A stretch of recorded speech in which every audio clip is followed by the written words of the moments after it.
C'est bien de la technique, hein? Dans les prochaines tâches, il va y avoir des gens à la technique, justement, parce que la régie, là, je fais toute la technique. Donc, on continue nos richesses en Jésus-Christ, 9e partie.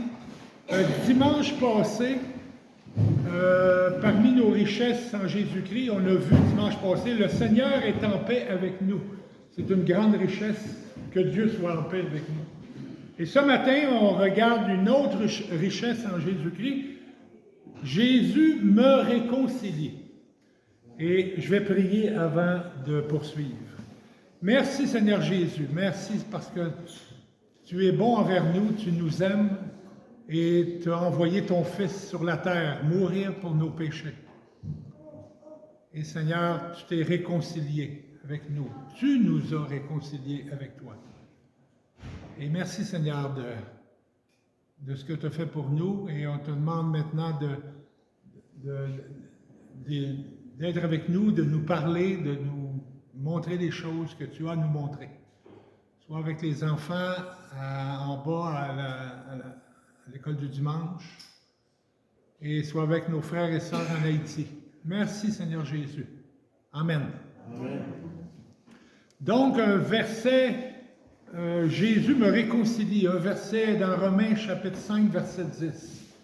Car lorsque nous étions ennemis, ça c'est avant d'être chrétien. Un chrétien n'est pas ennemi à Dieu. C'est impossible. Mais quand on n'est pas chrétien, on est ennemi. Car lorsque nous étions ennemis, nous avons été réconciliés avec Dieu par la mort de son Fils. C'est la seule façon d'être réconcilié. Il n'y en a pas deux façons.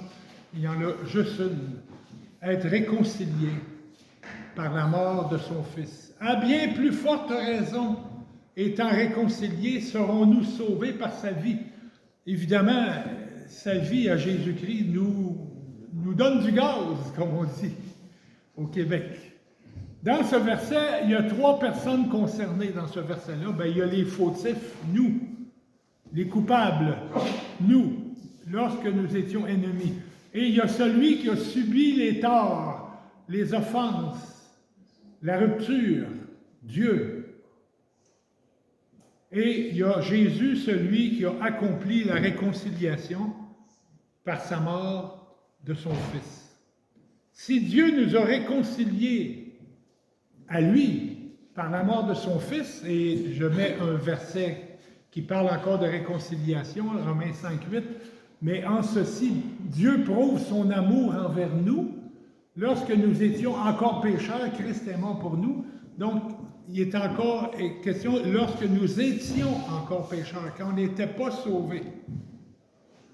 Bien, si Dieu nous réconcilie à lui par la mort de son Fils, quand on était ses ennemis, à plus forte raison, maintenant que nous sommes réconciliés avec lui, il va nous garder sauvés par la vie de son Fils.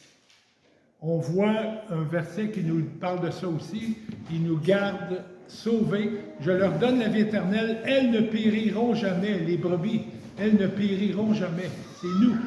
Et personne ne les arrachera de ma main. Et dans 2 Timothée, ce verset, et pour cette cause, j'endure ces souffrances. C'est Paul. Paul, il parle de sa vie comme chrétien. Il souffre, il reçoit beaucoup de persécutions. Donc, j'endure ces souffrances. Mais je n'en ai pas honte, car je sais en qui j'ai cru. Son Sauveur. Et je suis persuadé qu'il a la puissance de garder mon dépôt jusqu'à ce jour-là.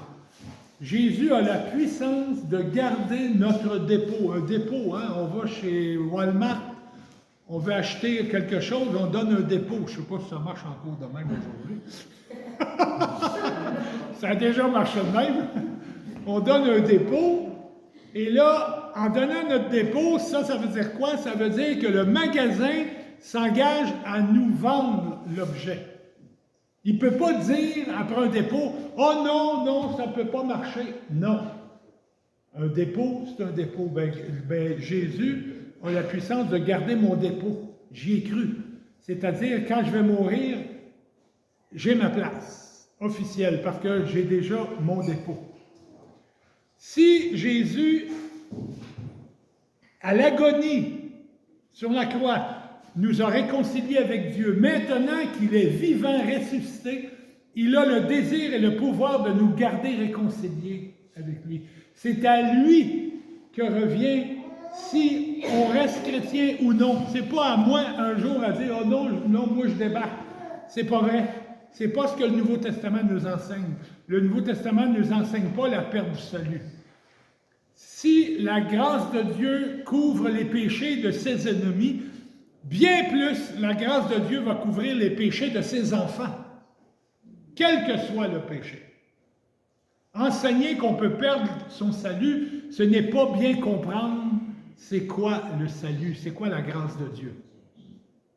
La réconciliation des pécheurs avec Dieu a été possible grâce à la mort de Jésus-Christ. Les ennemis de Dieu peuvent être réconciliés avec lui et placés dans une relation avec Dieu remplie de bénédictions.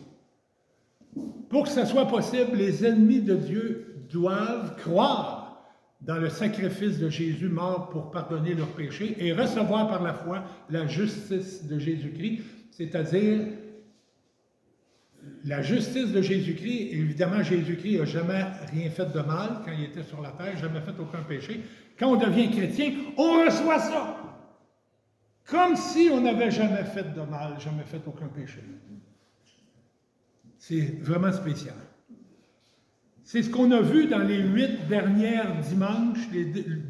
dimanches, nos richesses en Jésus-Christ. Si vous avez manqué certaines parties, vous allez sur mon compte YouTube, les prédications sont là. La mort de Jésus-Christ pour nos péchés est un sacrifice qui justifie, comme je disais tout à l'heure, on devient juste. La mort de Jésus-Christ pour nos péchés est un sacrifice qui justifie, qui expie. Ça veut dire quoi ça, expie? Ça veut dire réparer en payant la facture. C'est ça que ça veut dire, expie. Réparer en payant la facture. C'est ce que Jésus a fait à la croix. Jésus-Christ est mort pour nos péchés, bien, il nous rachète, il paye la rançon et il nous réconcilie. Ceux qui croient à Jésus mort pour leurs péchés, Dieu les pardonne de tous leurs péchés et les déclare fils et filles de Dieu. À l'égal de son Fils Jésus, tous ceux qui ont cru en Jésus sont déclarés par Dieu fils et filles de Dieu, à l'égal de son Fils Jésus-Christ. C'est pas rien, c'est grand. Ils sont donc maintenant en communion et en parfaite paix avec Dieu, Dieu leur ayant donné la vie éternelle. Pour vous donner un exemple bien pratique de ce que je viens de dire, plusieurs couples mariés, au cœur de leur chicane, malheureusement divorcent, plutôt que de chercher la réconciliation. Par contre, notre Dieu recherche toujours à se réconcilier avec nous, contrairement à nous. C'est pour ça que Paul enseigne au sujet des époux, des maris, Éphésiens, « Marie, aimez chacun votre femme comme le Christ a aimé l'Église et s'est livré lui-même pour elle. » Les couples terrestres sont à l'image des couples célestes, du couple céleste. Les couples terrestres que nous formons, Brigitte et moi, Julie et Christopher et d'autres, les couples terrestres sont une image du couple céleste. C'est qui le couple céleste? C'est Jésus l'époux avec son Église l'épouse. C'est nous, ça, l'Église. L'époux terrestre, moi, je vais me prendre pour exemple. L'époux terrestre, je dois me comporter, agir, parler avec Brigitte, aimer Brigitte, comme l'époux céleste a aimé son Église. C'est pas rien, c'est une tâche assez spéciale, pas facile. Il faut donc réfléchir avant de se marier. Et un coup qu'on est marié, il faut agir. Et non pas faire la poule mouillée. Bon, étouffe-toi, chaque mon camp. Non, il faut agir. D'où le pourquoi des fréquentations. Fréquentation avant le mariage. Bon, je suis rendu dans un autre sujet, mais c'est pas grave. Dans les fréquentations, on peut reculer. Ça, c'est pas encore dans le doigt, dans nos fréquentations. On peut dire à la douce, on peut dire, ben garde, je pense que c'est mieux qu'on arrête là. C'est là qu'il faut le faire. Et non pas un coup que la bague est dans le doigt.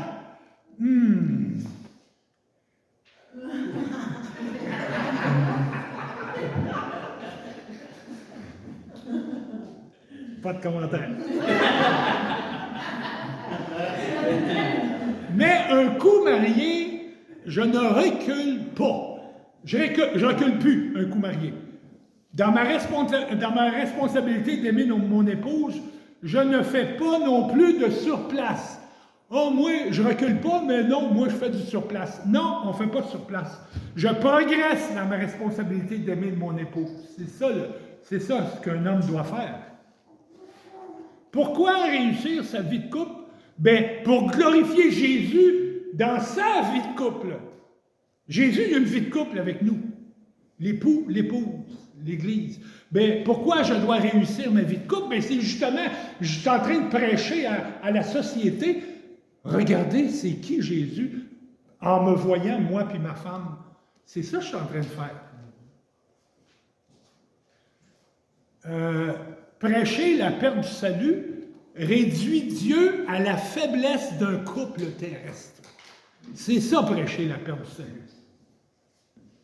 C'est réduire Dieu à la faiblesse d'un couple terrestre qui n'est pas capable de se réconcilier. Mais non, Dieu, il se réconcilie. Certains couples terrestres, dans leurs difficultés de mariage, cherchent à trouver la réconciliation. Oui, et j'en ai rencontré plusieurs. Mais parfois, un des deux partenaires, il refuse de changer ses mauvaises habitudes blessantes. Malheureusement, dans ces cas-là, la réconciliation est pratiquement impossible. Et malheureusement, ça ne glorifie pas Dieu d'agir de la sorte. Mais quand le Seigneur nous réconcilie avec lui, il change également nos mauvaises habitudes blessantes envers lui, nos péchés. Dieu change ça dans nos vies. Il nous donne la repentance pour que la réconciliation avec lui puisse fonctionner. Tout vient de lui. Est-ce que vous êtes reconnaissant pour la réconciliation complète que la mort et la résurrection de Christ a accompli en vous? Est-ce que vous êtes reconnaissant pour ça dans vos vies? Êtes-vous certain d'avoir vécu le grand échange? Je ne sais pas si vous vous rappelez de ça. Le grand échange. Un grand échange. Je fais un échange avec Jésus-Christ. Je lui donne tous mes péchés. Et en échange, je reçois de Jésus-Christ sa justice et toutes ses richesses spirituelles. Celui qui n'a point connu le péché, Jésus, Dieu l'a fait devenir péché pour nous, afin que nous devenions en lui justice de Dieu. Est-ce que vous avez vécu le grand échange? Es-tu prêt à aider les autres pour qu'ils vivent le grand échange? C'est-à-dire pour qu'ils soient réconciliés avec Dieu. Es-tu prêt à aider les autres dans ce sens-là? De la même manière que d'autres sont venus vers toi un jour pour te dire que Dieu voulait se réconcilier avec toi et que tu puisses vivre le grand échange. Si on s'est converti, c'est que quelqu'un nous en a parlé. C'est extrêmement rare que Dieu nous parle directement de son ciel. Hey, j'ai envoyé mon Fils mourir pour tes péchés, crois en lui, tu as la vie éternelle. C'est très rare que Dieu, il peut le faire. Et c'est très rare que quelqu'un se convertisse juste en lisant sa parole. Ça arrive. Ça arrive. Mais la grande majorité, on se convertit. Pourquoi? Parce que quelqu'un nous parle du grand échange et d'être réconcilié avec Dieu. Mais de la même manière que d'autres sont venus vers toi pour te dire que Dieu voulait se réconcilier avec toi et que tu puisses vivre le grand échange, bien, c'est à cause de nous que Dieu... Non, c'est à chacun de nous que Dieu donne la responsabilité de dire à ceux qui nous entourent, Dieu veut se réconcilier avec toi. C'est notre responsabilité à chacun. Évidemment, il y en a qui ont le don d'évangéliste. C'est facile pour eux. Il y en a d'autres qui n'ont pas reçu le don d'évangéliste. C'est difficile, mais on a tous le mandat de dire à quelqu'un, Dieu veut se réconcilier avec toi. Et on voit ça dans, je le cite par cœur, de Corinthiens 5, 17. Si quelqu'un est en Christ, il est une nouvelle créature, les choses anciennes sont passées. Voici, toutes choses sont devenues nouvelles. Et au verset 18 à 20, et tout cela vient de Dieu, la conversion, qui nous a réconciliés avec lui par le Christ à la croix, et qui nous a donné le service de la réconciliation, pas juste aux évangélistes, à tout le monde. Évidemment, les évangélistes le font d'une façon normale, plus facile, puis ça prêche à tout le monde, puis... Car Dieu était en Christ. Car Dieu était en Christ, réconciliant le monde avec lui-même à la croix, sans tenir compte aux hommes de leurs fautes. Et il a mis en nous la parole de la réconciliation. 2 fois que Dieu nous dit qu'on est ceux qui doivent parler en son nom. Il a mis en nous la parole de la réconciliation quand on s'est converti. Nous sommes donc ambassadeurs pour Christ, comme si Dieu exhortait par nous. Nous vous en supplions, on dit ça aux gens, nous vous en supplions au nom de Christ, soyez réconciliés avec Dieu. Est-ce que tu pratiques dans ta vie ce que Dieu demande à tous les chrétiens, c'est-à-dire le service de la réconciliation? Est-ce que tu le pratiques? Peut-être un peu, peut-être beaucoup, c'est pas là la question. Mais est-ce que tu le pratiques? Est-ce que tu peux nommer des personnes dans ta tête? Est-ce que tu peux te rappeler des personnes qui sont devenues chrétiens parce que tu leur as dit qu'ils pouvaient être réconciliés avec Dieu? Est-ce que tu peux te souvenir de certaines personnes qui sont maintenant chrétiens parce que toi, tu leur as parlé de ça? Nous sommes tous ambassadeurs pour Christ. Certains, un petit ambassadeur, d'autres, grand ambassadeur. C'est pas là la question. Mais nous sommes tous des ambassadeurs. Jésus a dit, vous êtes la lumière du monde. Il n'a pas dit ça aux évangélistes. Il a dit ça aux chrétiens. Vous êtes la lumière du monde. La vie chrétienne n'est pas une vie d'espion en mission secrète. Hein? James Bond.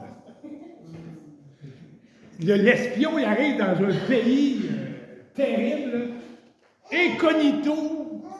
Évidemment, il ne faut pas que personne sache qu'il est espion. Il vient accomplir une mission. Ben nous, on n'est pas des espions. On n'est pas incognito. Acte 4:20. Car nous ne pouvons pas ne pas parler de ce que nous avons vu et entendu. C'est impossible quand tu es chrétien que tu n'en parles pas. C'est impossible. L'apôtre Pierre dit ça. Nous ne pouvons pas. C'est impossible. Nous ne pouvons pas ne pas parler de ce que nous avons vu et entendu. Je vais vous conter une histoire. Mes jumelles et Marie-Lou, je ne mettrai pas Guillaume parce qu'il n'était pas né. Annick, Anouk, Marie-Lou. Il était petit, il avait peut-être 5 ans, 6 ans. Il avait peut-être.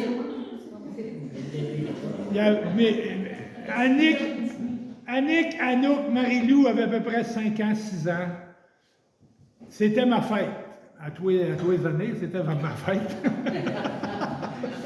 ça donnait de même. le 20 novembre, bon, puis là, on restait à Laval, les filles étaient petites. Puis là, dans l'après-midi, Brigitte a préparé un gâteau, a préparé un cadeau. Puis moi, dans l'après-midi, dans mon camion de vidange, j'étais vidangeur, dans mon camion de vidange, je me disais, je vais arriver à soir, puis voir le souper merveilleux, les petites filles autour de la table, Brigitte, le gâteau de fête. Mais évidemment, Brigitte, elle cachait ça. Là. Quand j'arrivais après le travail, je rentrais dans la maison, puis là, les 3 filles s'en venaient vers moi, toutes excitées. Là, moi, tout de suite, je disais à mes filles, les filles, maman a fait un gâteau, hein? Maman a fait. Puis Brigitte, elle leur avait dit, dites pas à papa, j'ai fait un gâteau. Puis moi, là, je faisais un plaisir, là. Maman, elle a fait un gâteau, hein? Puis, il est où mon cadeau? Hey, les filles, ils se tortillaient. Surtout Marie-Lou. Ça y tentait tellement de dire, oui, t'as un cadeau, oui. Mais là, leur mère, elle leur avait dit, non, il faut pas que vous dites à papa qu'il y a un cadeau et qu'il y a un gâteau. Et puis moi, j'avais tellement de plaisir à faire ça, des fois, se tortiller. Mais vous comprenez l'image que je suis en train de faire? C'est ça, un chrétien. Un chrétien, quand quelqu'un qui n'est pas chrétien lui dit, ouais, ben moi, là, les histoires de Dieu, là, je veux bien croire que c'est vrai, là, mais il va bien falloir que quelqu'un me le montre. Puis toi, tu entends ça comme chrétien. Bon, quand tu n'es pas évangéliste, tu te tortilles de même, puis qu'est-ce que je vais dire, puis quel verset je vais apporter? Tu veux? Je peux juste, comme mercredi, je l'ai dit quand je suis venue, le mercredi, j'étais en réunion pour un organisme communautaire. Oui. Puis là, j'ai dit, je m'en vais à l'église, j'ai la louange. Puis là, comme tu dis, là, toi. Puis là, il y en a une dans le groupe qui a dit, moi aussi, je suis chrétienne, tu sais. Puis là, on a commencé full à parler de la Bible. Puis là, il y en a qui étaient comme un peu sceptiques, il y en a qui comprenaient, là, tu sais, qui disaient, oui. Mais tu voyais que ça a amené tout un sujet de discussion. Puis là, moi, j'étais en sortant, là, puis j'ai reviré de bord, puis je suis retournée leur en parler, parce que je ne pouvais pas juste partir, puis laisser ça, tu sais, comme... C'est ça. Puis c'était la même chose que tu dis, là, avec les filles qui se... Quand tu es chrétien, c'est plus fort que toi. Tu l'as la réponse. Puis là, tu es gêné, puis tu n'es pas évangéliste, tu n'as pas reçu le don d'évangéliste, mais qu'est-ce que je vais dire? Mais quand tu n'es pas chrétien, là, puis quelqu'un te pose une question de même, tu réponds, arrête donc là, de poser des questions. Bon, regardez un autre verset, là. Jésus, il dit, je vous le dis, s'ils se taisent, les pierres crieront. Les chrétiens, s'ils se taisent, c'est dans le sens imagé, là.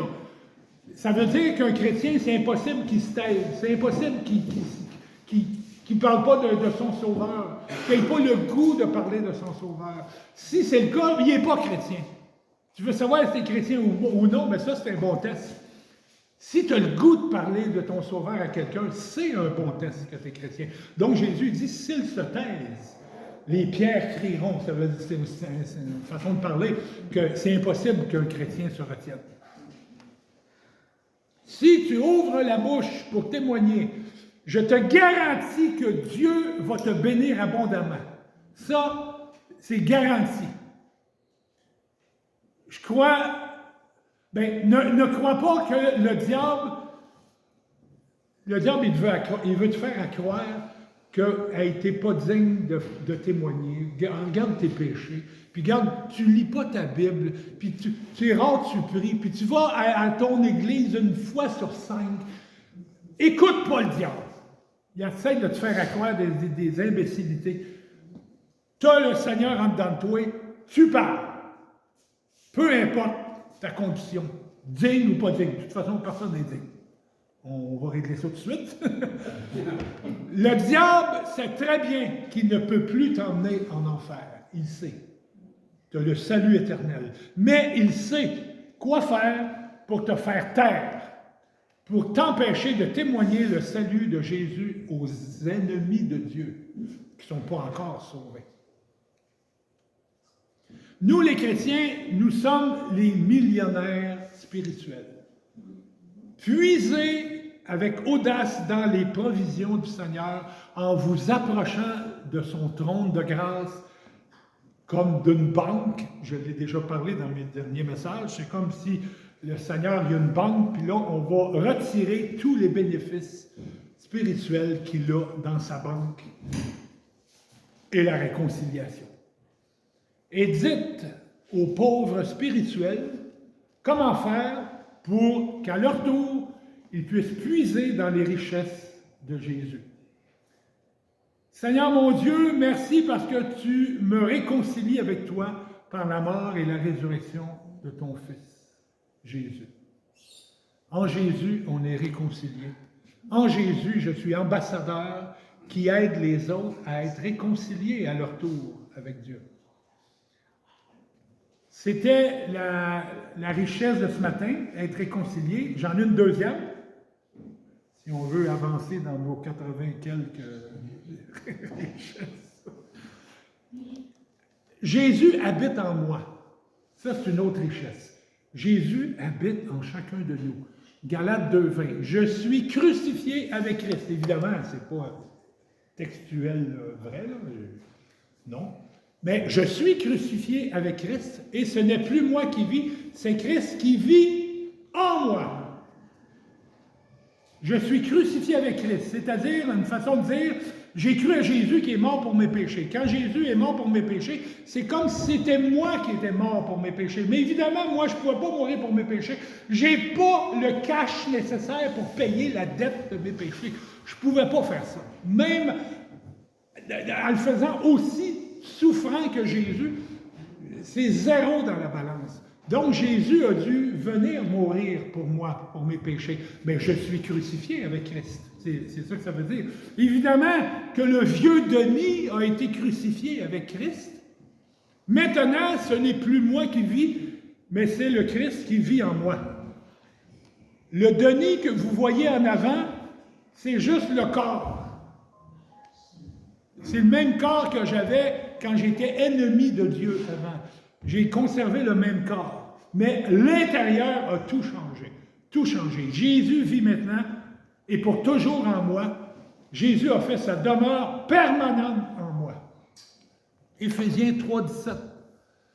Que le Christ habite dans vos cœurs par la foi. Colossiens 1:27. À qui Dieu a voulu faire connaître quelle est la glorieuse richesse de ce mystère parmi les païens, c'est-à-dire Christ en vous, l'espérance de la gloire. Christ en vous. Une des vérités les plus importantes au sujet de nos richesses spirituelles, c'est que le Seigneur Jésus vit en nous. Par la foi, nous sommes unis avec Christ et nous sommes un avec lui. Exactement comme quand on épouse quelqu'un. Les Écritures disent qu'ils sont devenus une seule chair. Bien, quand on croit à Jésus, on est un. Il est en nous. Exactement comme un membre du corps humain. Il est un. Le membre, il est un avec moi. Et comme une branche d'arbre connectée après le tronc d'arbre, c'est un ensemble. Dès le moment où on se convertit, on est unis au Christ. Jésus ne peut pas être plus près de nous que ça. Il est dedans nous. Jésus est en nous et il veut absolument nous guider dans notre vie. On est comme un gant.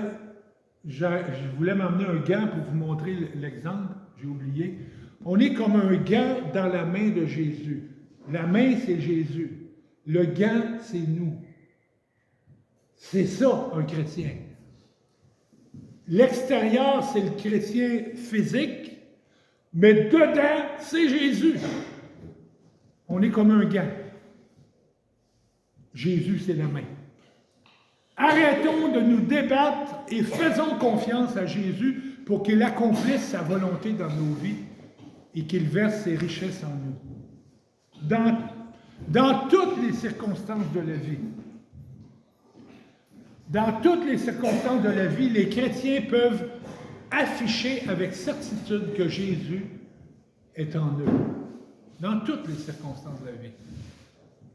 Jésus est en nous avec toute sa puissance et sa grâce pour rencontrer tous nos besoins, pour nous guider dans les sentiers de sa justice. Pendant nos méditations quotidiennes, quand on lit la Bible, on ne lit pas la Bible juste pour lire la Bible. On ne lit pas le journal de Montréal, le journal de Québec. Quand on lit la Bible, on lit ce que Dieu a écrit. C'est comme si Dieu nous parle. Mais quand on est dans notre méditation de chaque jour de la parole de Dieu, c'est très utile que quand on lit, on arrête de lire puis on réfléchit à ce qu'on vient de lire. Peut-être 2, 3 mots, peut-être une phrase, mais prenons comme habitude de réfléchir. C'est quoi je viens de lire là? C'est quoi que Dieu veut me montrer? Dans ma vie peut-être, ou dans la personnalité de Dieu. C'est très utile de passer du temps à réfléchir sur la présence de Jésus dans notre vie et sur sa volonté pour ma vie. C'est quoi qu'il veut de moi? La première chose que Dieu veut de toi, c'est que tu meurs. C'est que tu meurs à tes aspirations, à tes désirs futurs, à tout ça. Il faut que tu meurs à ça. Et ça, la gorgée est difficile à prendre. Mais il faut en arriver à là. Et on en arrive là comment? Bien, en lisant sa parole. Puis Dieu, de plus en plus, il nous convainc de faire ça dans notre vie chrétienne. On grandit dans la vie chrétienne, on avance en âge dans notre vie chrétienne, et de plus en plus, on s'aperçoit que Dieu est en train de nous rendre capables de le faire, parce que nous autres seuls, on n'est pas capables. Et c'est ça ce que Dieu veut faire, principalement. Évidemment, il veut faire d'autres choses. On doit réaliser que Jésus n'est pas seulement à quelque part dans le ciel, à quelque part, mais il est en nous. Imaginez qu'une femme se réveille au lendemain de son mariage et dise à son mari, « Oh, mon mari, me semble que je ne me sens pas vraiment marié avec toi. » Voyons donc. Le lendemain du mariage, le mari sage lui dirait qu'ils sont unis. Il dit, hey, on est mariés, on s'est mariés hier. Devant Dieu, devant le pasteur, devant les témoins, devant nos invités, on s'est mariés. Ils n'ont pas besoin de répéter, à rappeler le pasteur, « Monsieur le pasteur, voudrais-tu nous remarier encore une fois? »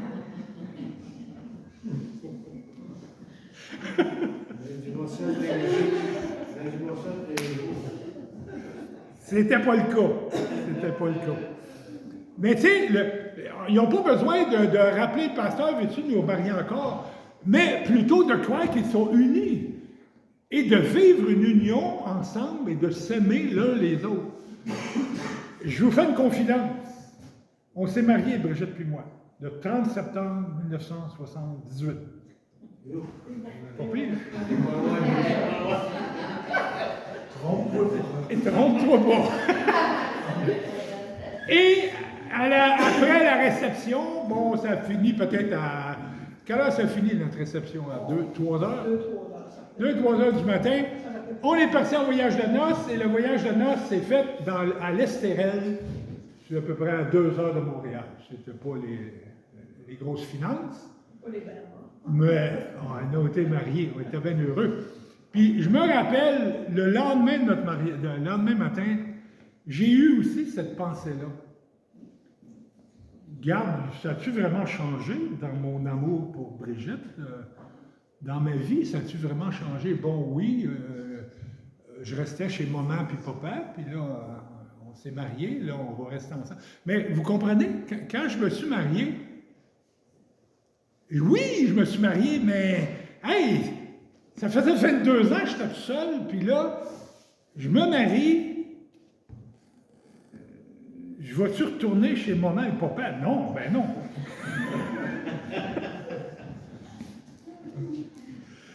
Ben c'est la même chose dans la vie chrétienne.